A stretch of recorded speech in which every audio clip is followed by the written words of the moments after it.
It is 7:03 p.m. We'll call to order the February 21st regular meeting of the Economic Development Commission. Do we have any citizens to be heard? No, Bert? Mr. President. Okay. We have the regular consent agenda. Item 3, approval of the minutes of the last regular meeting and the work session meeting. 4, approval of the EDC fiscal year ending 2018 revenue and expenditure balance sheet and encumbrance reports. Approval of the EDC quarterly investment reports. Could we have a motion? So moved.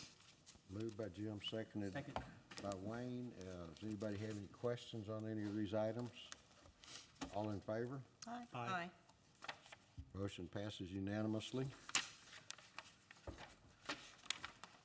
Item 6 is discussion and action on the FYE 2018 EDC Strategic Work Plan.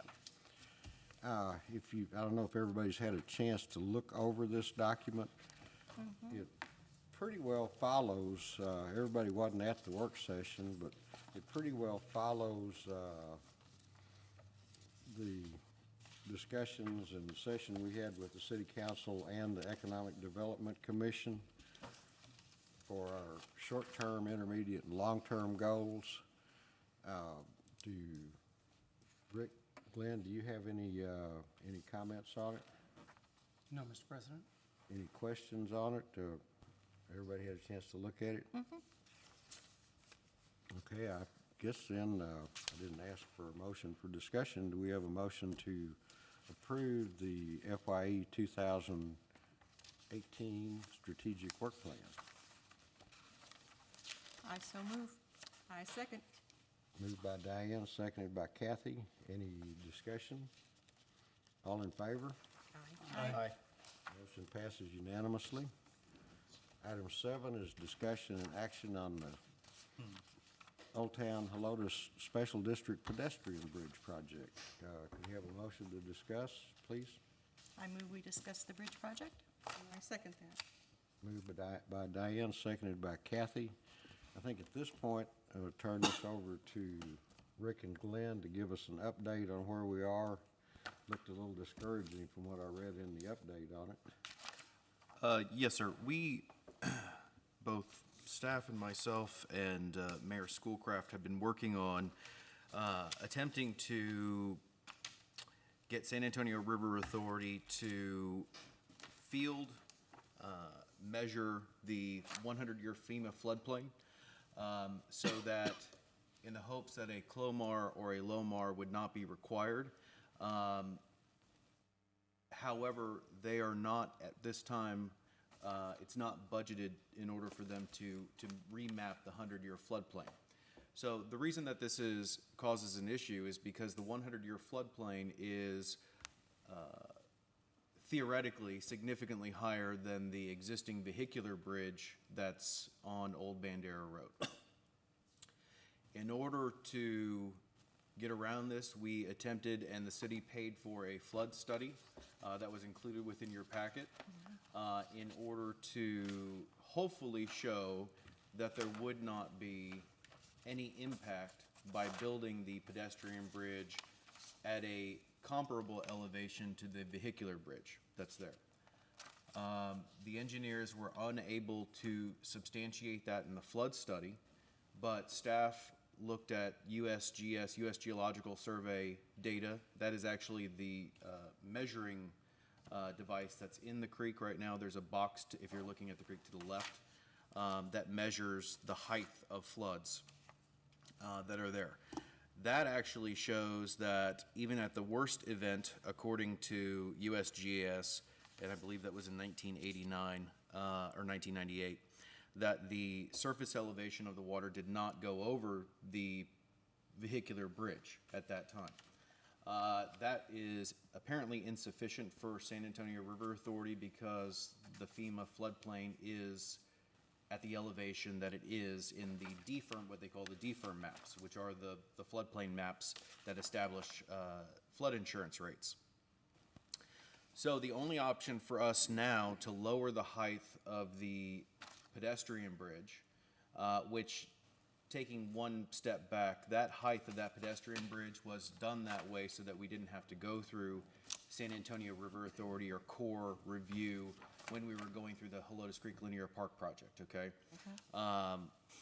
But now that we're doing it ourselves, if we want to lower the elevation of the bridge, we have to go through the CLOMAR, which is the conditional letter of map review, and after the project is completed, a letter of map revision in order to lower the height of the bridge to, again, to where the walking deck of the pedestrian bridge is at the same or comparable height to the vehicular bridge, where people are actually driving. If you left it the way that it currently is, you would have the bottom of the pedestrian bridge would be anywhere from 4 to 6 feet above the deck height of the existing bridge, and then you would have an additional 4 feet on top of that for handrails. So it would look like the pedestrian bridge was towering over the vehicular bridge, which we believe would be not aesthetically pleasing for the area. So minus the approximate $5,000 that the city has spent, what we are looking at is $21,000 for the CLOMAR, which would occur before the bridge was in place. You have about $15,000 or $16,000 for pedestrian bridge structural revisions that would have to occur. Now, the good thing with the structural revisions is that we would be looking at a span of 130 feet rather than 165 feet. Yeah. So there will be a cost savings in the construction of the bridge itself. Right. What that cost savings is at this point, I do not know, because the bridge, Wheeler Lumber, is not willing to do those revisions to figure out until, you know, we give them the go-ahead that this is exactly what we want. But there should be a cost savings there. And then after that, we're looking about $16,000 for the LOMAR, which you then submit to FEMA, and they effectively revise the floodplain. So what we're looking at total is about $52,441. That is an amount not to exceed number. It could change in that it could be lower depending on the number of hours the engineers actually take to do that.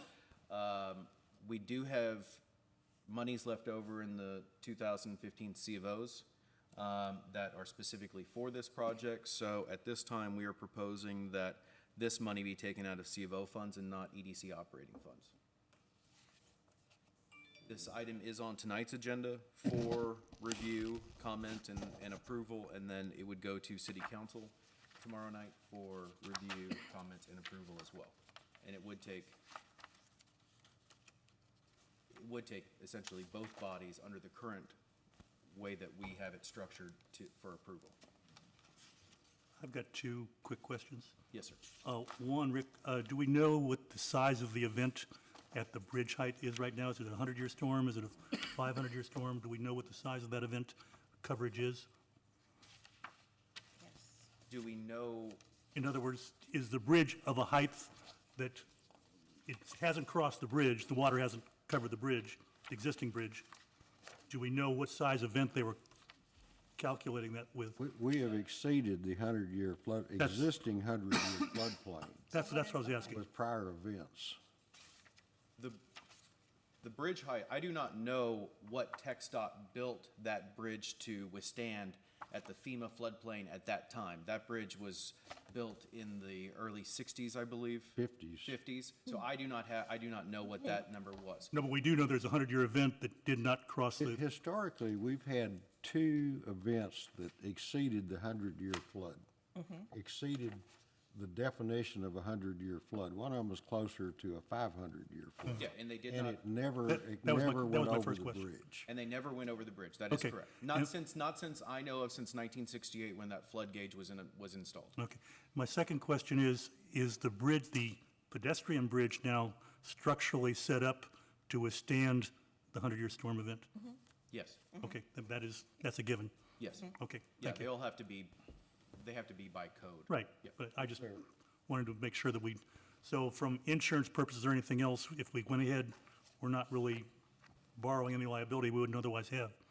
No, there would be some, again, because we're lessening the length of the bridge. Right. There would be some revisions to the abutments themselves and also the bridge structure itself. But all of those are built to TxDOT specifications, and that is exceeding it's clearing up any of that little liability related to flood. Thank you. Rick, on the Clomar and Lomar, these are numbers from LNV? Yes. Do we have the option to get other bids? I feel like these are, in my experience with the fees for this process, this is high. You cannot bid professional services work. You can do a request for proposal and get another firm that you select based upon merit, essentially. But you would then have to negotiate a price with them at that point, so you can't bid pricing. Okay. I have somebody working on one of these right now who's paying significantly less for having a building Clomart and then Lomart in Bernie. So I feel like they're kind of sticking it to us as a governmental agency rather than as an individual, but There are options there. I mean, if y'all want to proceed, but you don't want to pay this price, we would have to go out for an RFP and find another firm, and then we would have to renegotiate that price. okay. I have a question that would be something Frank would need to answer.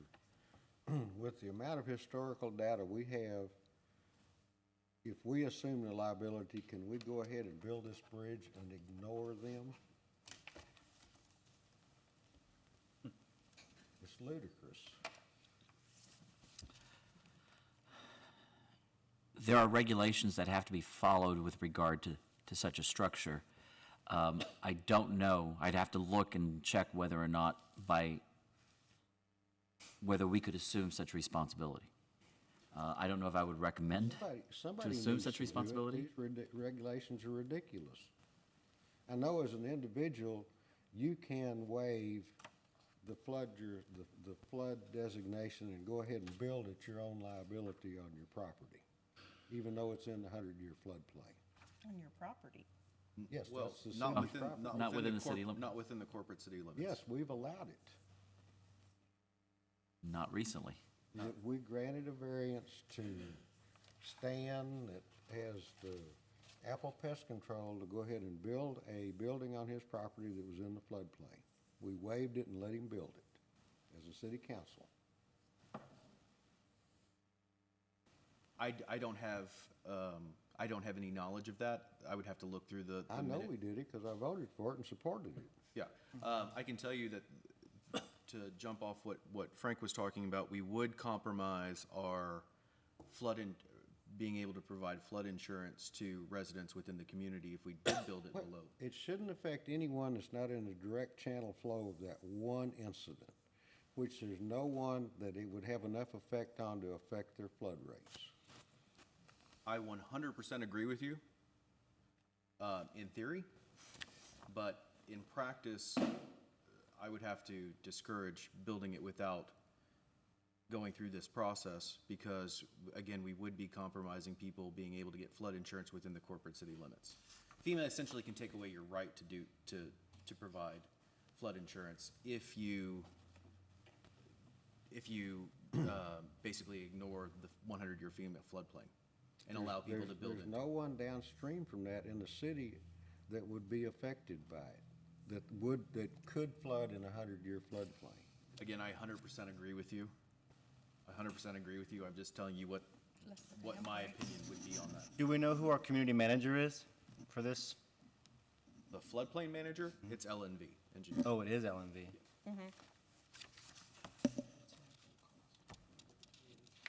I would think they would have to be the ones that would ask FEMA. Right here. So what I'm reading this on this Clomar is if we want to at any time put restroom facilities or any type of building right off the scale down of this bridge, we would not be able to do so because building permits will not be issued. Is that That's right. correct? Within the 100-year FEMA floodplain, yes, that is correct. Now, you can build walking trails and things of that sort because Because those they're are not structures. Yes. Right.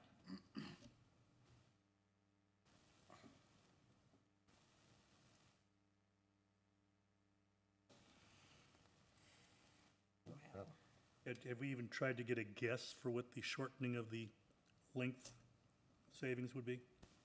It's 35 linear feet. In talking with, in the Saving. mayor and I talking to them, it seemed like it would be comparable to what the costs of the Clomar and Lomar would be. But to be honest with you, it's been a significant amount of time since we had that conversation, so I would have to check that again to make sure I'm right on that. But it was somewhat comparable. And we're basically dropping it by 15%, 20% almost. Yeah, just the savings in the structure, in the steel itself should Right. be significant, but I would have to go back and check notes on that. There should be some savings in the cost of building the abutment structure too, Yes, because sir. it's gonna be A lot of concrete there. considerably lower. See, I know that's probably not practical, but this is ludicrous at this point. We've been delayed by these people at every turn ever since we started all this project and didn't do it the first time. Now they're throwing more crap out there. Save that point for later.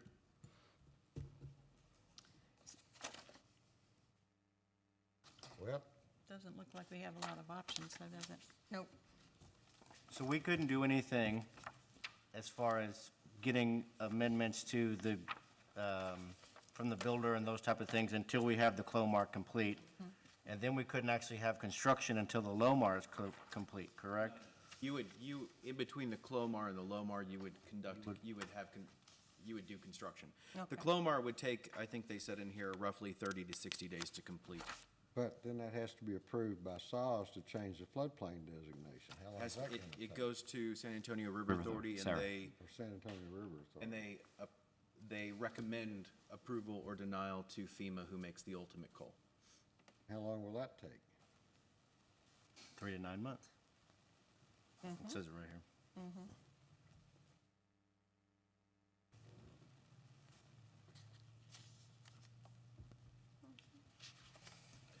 I wasn't here at the time, but what liability are we addressing if we just continued, if we did a low water crossing? Was that even discussed early on?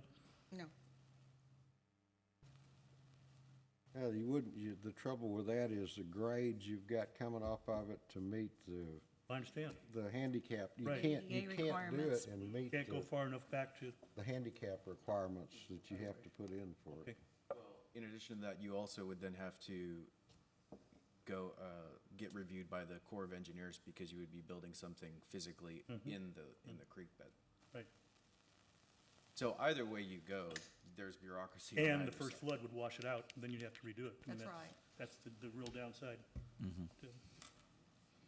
If you could build it where the flood wouldn't wash it out, but the only way, practical way to do it without going onto private property would be to build steps which do not meet ADA requirements. Right. You'd have to circle way out on private property and back, and that would wash out. If you're just putting steps and a low water crossing, you could do it where it wouldn't Can I wash offer a out. reluctant motion to approve? Have a second? I'll reluctantly second. Moved and seconded to approve Move it on. the $52,881 not to exceed $52,000. $441 Yeah. for the Clomar and associated tasks to try to proceed with the bridge construction. Any further discussion? All in favor? Aye. Passes unanimously.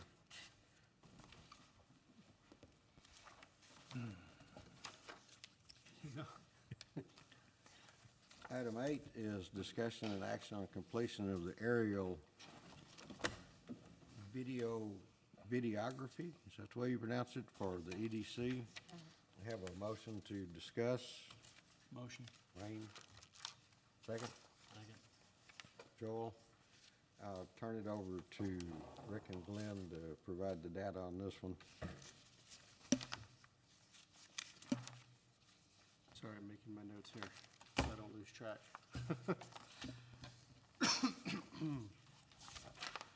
So as some of you might be aware, video is pretty much the primary source in marketing. I mean, it's the most watched either on Facebook, on YouTube. Most new websites now, that is the graphic in the background will have some type of video because you're engaging someone's attention. You're trying to keep them occupied for even 30 seconds. Some of these videos go up to 2 minutes. So the idea that we've had, I've tried to go around and find somebody that is, has the expertise to represent the growth of an area, and how do you capture that in imagery. And there's a company out there that works with the Texas Economic Development Corporation. They're actually in town this week for their conference. Neon Cloud Productions is one of them. Got a couple of videos that we can show you on some of their capabilities. But they use a combination of aerial, still, and motion graphics. Yeah, go ahead and, Wow. in music, you know, you gotta get the Y'all got emotion. like surround sound.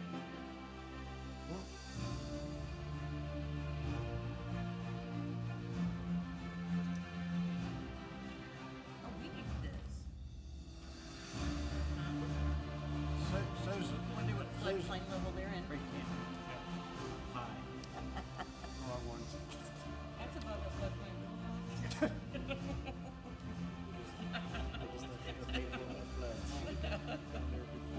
That's high enough. That's probably not, they wanna build there. Over on that side by Jim, Yeah, isn't it? underneath that picture.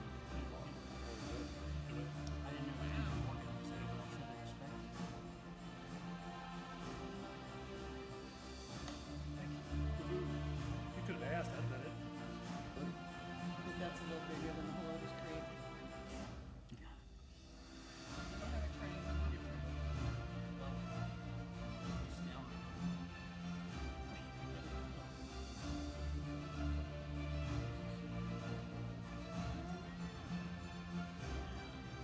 You don't have text.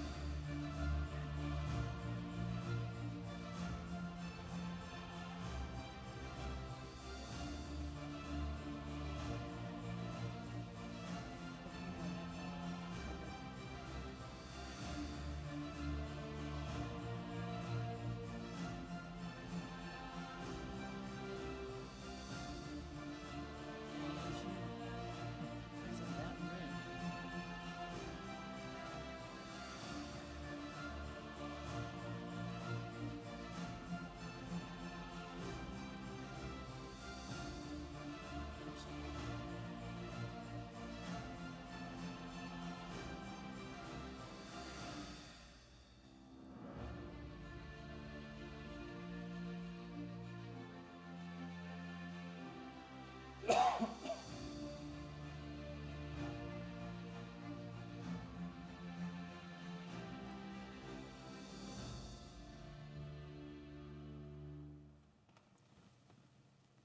Do you wanna see another one, or is that good? Got the point. All right, perfect. What is the next one? Is it a smaller town? Yeah, What yes, is it? it's here in Texas.